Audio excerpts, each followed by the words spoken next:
Okay, let's go again on the 5 minutes. Okay. How many target players are online? It's 100 target players, 2,053 players at the moment. Okay, playing one of the 100. Okay. Maybe let's try G3 and C4. I was being inspired by Andrew Webster his games recently.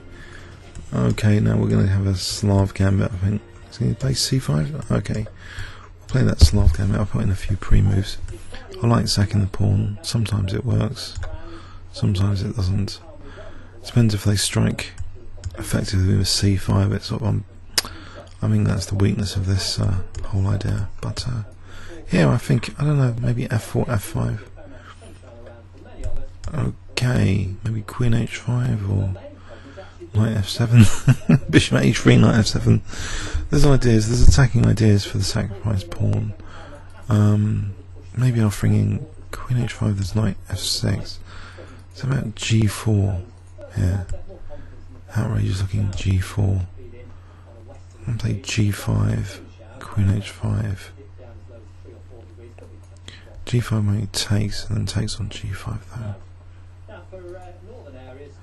Okay, maybe Bishop E3 is worth putting in first, and then C5 is going to be quick. G5 Knight takes E5. I think I have to play this to connect the rooks. C5, maybe D5.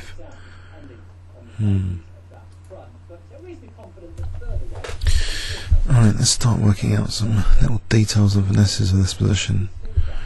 Knight F7 don't quite work, F5 doesn't quite work, G5 doesn't quite work. If I could take with a D pawn, so I think I'll move the queen here, then play G5, then Queen H5. So I can take with a D pawn if Knight takes, and then D without losing G5. Would you then C5 if it's on? So how about on E1 or E2? I think E2. Then Rook D1 to prepare for D5 in the centre. So we've had a game like that a few months ago, I think, against I was trying to simulate Anand. I think that's the way to just try and get a strong D pawn and combine that with the attack on the king side. Okay, so if D takes, covering C5 at the moment. If F takes, I'll give up G5 square, Bishop G5. Looks unpleasant. So I think takes, then F5. Maybe even Queen F2 if this Bishop C5 becomes a threat, or C5. No, okay, so F5 is out of the question because Queen E5 resets because there's Bishop D4 there. Then F6. There's Bishop C5 though, pinning that. So I move my king first, but then C5 when he's cuts off that D4 square. So Queen F2, G3 and F5. I could try that to try and prepare at F5. Get the Queen to G3. Okay. And F5 maybe is going to become a threat. I was going to play F6 or something. Maybe take and then E5. Okay, Rook D3 is a major threat as well. I've got to go for it, I think. Rook D3, Rook E1. Maybe. So my Queen's free to move. Oh, there's Bishop G5. Ouch, I should have played F6. Ouch. Why didn't I play F6 there? Lost my chance. Bishop G5 now. Okay, let me play F6 now here. Oh, I see, the Queen pin. How about G5 then to play F6? Looks a bit going for it. Takes Bishop G2, King G2. I can get in, I don't know, F6, Bishop F8, maybe E6. Or just, I don't know, FG, FE. Then Bishop to H3. Bishop H3, Bishop C8. Still be things like Rook F6 with takes then takes. Oh, that's good. I think I'll go for that. So Rook F6 potentially bishop c8, rook f6 takes, and then what? Maybe there'll be f7. Might just rook f3 first, and then threat of rook f7. I think that might be better, just to try and double on the f file. Maybe even treble, or even queen f7 there. If takes, then queen takes, and I'll be on to f7. So I've got a bit of pressure on e6 and f7 here. Okay.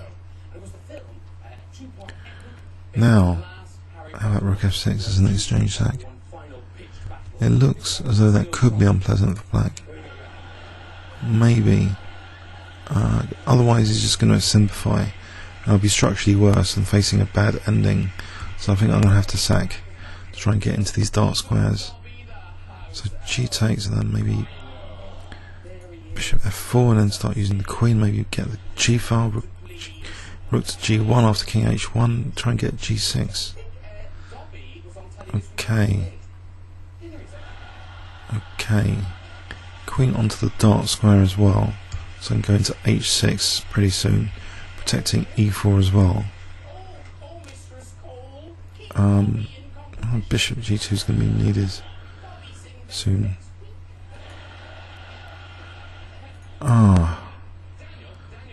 It looks as though this is not going anywhere actually. Without pawns. There's queen h6. There's queen.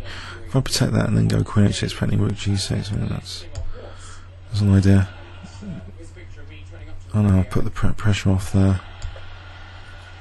So maybe there's a threat of rook g6. If I get the other one to f4, then rook sack's going to be perfectly okay. It'll be mating.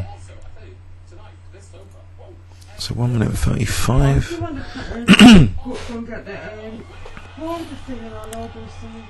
Okay, it's protecting g6. Is it f8? That's not a problem. Can I get rook f4 to h4 now? So trying to build up some attacking pressure. The queen side's providing a time limit for this attack. Whoops. Okay. Swallowed the exchange sack. Okay. I don't know. Rook g4 and then h4, h5. That might be a plan. Just put pressure on g6. Use a bit of pawns, a bit more. Okay, I hope I'm not getting mated. Shouldn't be, just with the rook. The bishop's covering that, queen's covering that to h4. I'm getting h5. Maybe a bit of pressure here, finally, on g6. So I'm protecting d2. Okay, he's coming in with that. Can I get my bishop to h3 again if he's going to leave control of that? Or hg here. Isn't that just winning? Hg, because rook h4. How does he defend h8? I think I have to go for that. I don't see how he's defending h8. Can't play queen h7. So queen h8 is a big threat. Protecting d2 still. Okay. I can win a rook. Okay, he's going to give up that. Otherwise I'm going to get mated. I can go back to h6 after. Threatening queen d8 as well from here. But queen h6, if I can just go back to h6. Oh, he's resigned. Cool. I am crushed. KingsCrusher has crushed, and I am. With g3, 1 g3. So I'm trying to take some inspiration from the over the board games we're covering. Trying to spice up the style and change it a bit. So exchange sack offer on f6 tied black down in this game. Then I just saw h4, h5. d2 is thankfully covered by this bishop and queen battery. So that's futile, rook d2. Comments or questions on YouTube? Thanks very much.